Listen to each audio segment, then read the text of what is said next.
Hello and welcome to Online Check-In, the lowdown in what's happening in travel and tech on the web. I'm Carmen Roberts. Are you a tourist or a traveller? So many people these days are shunning the guidebook in favour for a more local, authentic experience.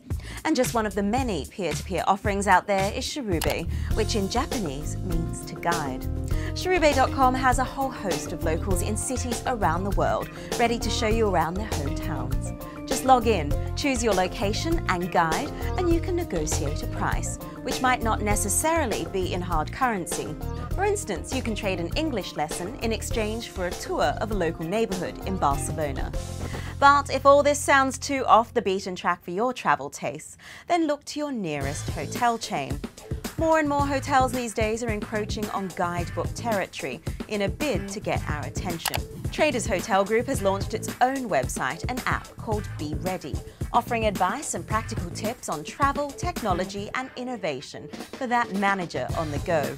Of course, if you're already a savvy road warrior, you might think this is pretty basic, but there's tips on everything from restaurant recommendations, prepaid SIM card advice, to how to navigate peak hour traffic in cities like Beijing, and you can save it to a folder and read it offline later.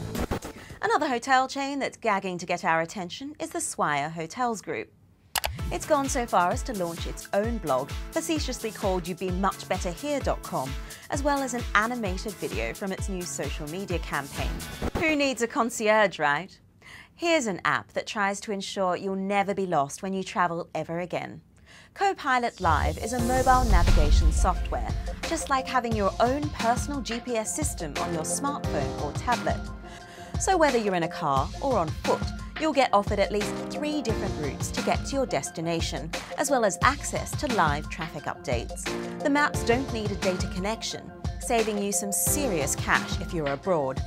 As you'd expect, this baby isn't cheap, but depending on where you are travelling, it could cost less than a traditional GPS, and you won't have to cart around yet another gadget. If you've stumbled upon a handy travel website or app, drop me a line. The address is fasttrack@bbc.com. Julian Huntley got in touch recently to tell me about his latest brainwave, the London Music Map. This free app is great for music-minded visitors who want to see a different side to the UK capital. There are more than 500 music destinations to visit, like where The Clash shot London Calling or Bob Marley's first flat in London. Tweet of the Week time now, and this little gem is from my favourite tech travel guru, Kevin May from T-News. And this is one for all you skiers and boarders out there. Epic Mix has already been using RFID technology to track skiers on the slopes in the US at resorts like Vail. But now it's taking the effort out of bragging and giving users the chance to sync their snow pics to their social media pages, as well as order high-res hard copies to rub your friends' faces in it. But I wonder if there'll be many posts of all those crashes and headplants. And finally, let me leave you with a video of yet another airline trying to be cool and down with the kids. But hey, it sure beats the usual in-flight safety announcements. Who else but Southwest in the US? Enjoy and see you next time. This is Flight 372 on SWA. The flight attendants on board serving you today. Teresa in the middle, David in the back. My name is David and I'm here to tell you that shortly after takeoff, first things first, there's soft drinks and coffee to quench your thirst. But if you want another kind of drink, then just holler. This is Southwest Airlines. Welcome aboard.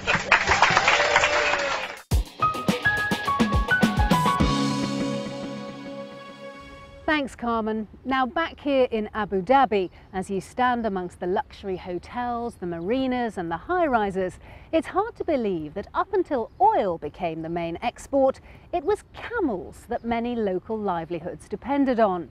For centuries, these fabled ships of the desert were the region's lifeblood. But now some people fear for their very survival. But one young boy here is determined to do something about that, as Mike London now reports.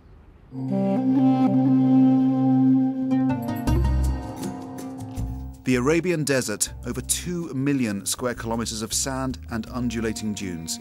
It's one of the hottest places on Earth, but it's not quite the untouched wilderness it once was. Many camels that live here give rides to tourists looking for a taste of Arabian adventure. Some live on farms, but far more roam wild. Scavenging for food, they eat whatever they can find, including the increasing amount of rubbish, which is finding its way into the desert, either blown here on the wind or simply dumped. And all too often, this is now becoming the end result. Now, this is a 12-kilogram lump of calcified, undigested litter, mainly made up of tin cans, plastic bags and old pieces of rope, and it was cut from the stomach of a camel, which died a very slow and a very painful death. Some experts now estimate that half of the region's camels are at risk because of the increasing amount of litter finding its way into the desert. And 6 years ago, that news prompted an 8-year-old boy from South Africa living in Abu Dhabi with his parents to do something about it. Since then, Cameron's campaign has grown beyond his wildest dreams, but its aims still remain the same: to keep the desert free from litter and save camels in the process. Firstly, we're going to go to my school and we're going to go meet up with some friends that are going to be coming with us on a trip to the desert. We're going to go out there and we're going to pick up some litter. Today's pickup is a typical one. Schoolmates, expats and locals, all volunteers, happy to donate their time and effort to help Cameron with his campaign. Yeah, okay, someone help me get these bags out. What I might find is ropes, cans, mostly plastic. We're also looking for wood, nails, iron, anything that's metal. For example, like this, plastic. Now this, see, it's a good example here. It normally catches onto a shrub like this, and the camels eat it like that. Once eaten, indigestible rubbish like this tricks camels into thinking they're full, so they stop eating and then often starve to death. What started as a school project quickly became a high-profile campaign. Cameron was first recognised for his work back in 2008, when he became the youngest ever recipient of the Abu Dhabi Awards. That exposure encouraged more young people to get involved. They bring along their friends to the pickups, and Cameron's campaign grows bigger every year. It's mostly plastic bottles found from just random papers. We didn't have any idea what it would be like, so this is kind of a shock to us. Leading local personalities and media are now backing Cameron's campaign, including Ali Al-Saloom, who thinks it's down to everyone who lives on the fringes of the desert to take personal responsibilities for their actions. For someone to put down the window and throw a trash, rest sure this doesn't represent anything but how he acts at his home. When I did a desert cleanup once, I saw a massive camel dead there, and you could just see the plastic, like 60-kilo plastic just lying down. I can't stand looking at something that horrible. Collect, get in your groups and go. I really love the idea of people coming into the desert and having fun, but at the end of the day, you've got to keep your litter.